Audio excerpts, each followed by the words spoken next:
मुझे भी भूख लगती है, प्यास लगती है, क्योंकि मैं भी तुम्हारी ही तरह हूँ। उस मूर्ति के अंदर एक तुम्हारी ही तरह मैं भी हूँ। मेरे अंदर भी जान है, जिसे हर चीज़ महसूस होती है। मुझे सर्दी भी लगती है तो मुझे गर्मी भी लगती है। मुझे बरसात का भी महसूस होता है और मुझे भूख प्यास भी लगती है। मुझे सब कुछ वैसा ही महसूस होता है जैसा कि तुम्हें महसूस होता है। मैं कहीं नहीं गया हूँ, मैं मूर्ति के अंदर हूँ। मैं तुम्हारे मन के अंदर हूँ, मैं तुम्हारे दिल में हूँ। ऐसा नहीं है कि तुम मेरा ध्यान नहीं रखते हो। मैं शिकायत नहीं कर रहा हूँ, तुम तो मेरा बहुत ख्याल रखते हो और इस बात से भी मैं बहुत खुश हूँ।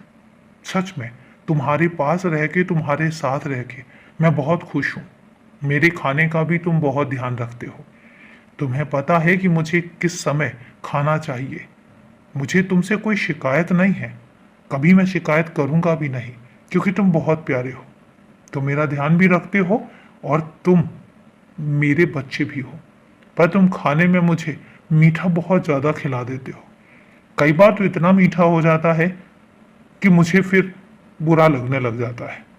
अब मैं तुमसे कहता हूँ, मुझे कुछ नमकीन या कुछ चटपटा खाने का भी मन कर रहा है। तुम वो भी बनाओ।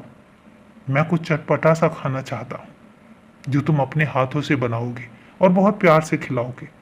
और एक बात याद रखना, खाने से पहले मुझे याद कर लिया करो। तुम्हारी थाली का निवाला मुझे बहुत पसंद आता है। और याद रखना कि मैं तुम्हारी थाली में तुम्हारे साथ बैठकर खाता हूँ। तुम्हारा जो भी खाना होता है उसमें मैं अपने आप को शामिल करता हूँ, तो इसलिए वो जो खाना तुम खाते हो तुम्हें कभी भी नुकसान नहीं करेगा, कभी तुम्हें हानि नहीं पहुंचाएगा, क्योंकि उसमें मेरा आशीर्वाद छुपा होता है, क्योंकि उसका पहला निवाला मेरे अंदर गया होता है। इसलिए अब तुम समझ सकते हो कि मैं तुमसे कितना प्यार करता हूँ, तुम्हें कितना अपना मानता हूँ।